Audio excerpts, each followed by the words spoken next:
Another problem is logging. Trees are felled for firewood or to make way for new fields.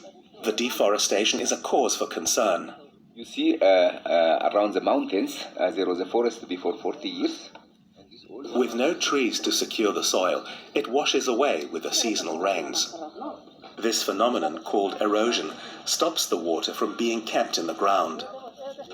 To tackle the threat of erosion, the government has the villagers dig trenches in the fields.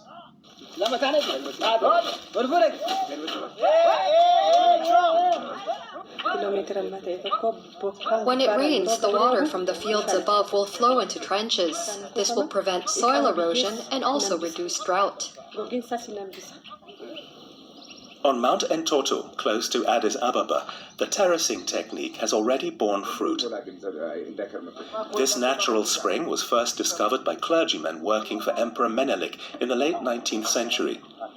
It was rehabilitated by Fikadu Aleka's team, and now provides more water than ever.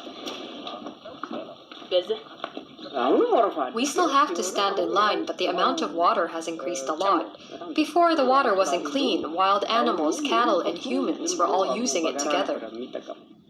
These young indigenous trees were also planted by the community during the last rainy season, in part to counter the adverse effects of the eucalyptus tree, which flourishes here. Mainly introduced a fast-growing tree from Australia, the eucalyptus tree, but the eucalyptus tree is draining much water from the groundwater. We have submitted an application to remove this one and replace it by indigenous trees so we can have more water. Even if drought and deforestation continue to hamper access to water in rural areas, Fikadu Aleka has managed to improve the water supply for more than 55,000 people in Ethiopia.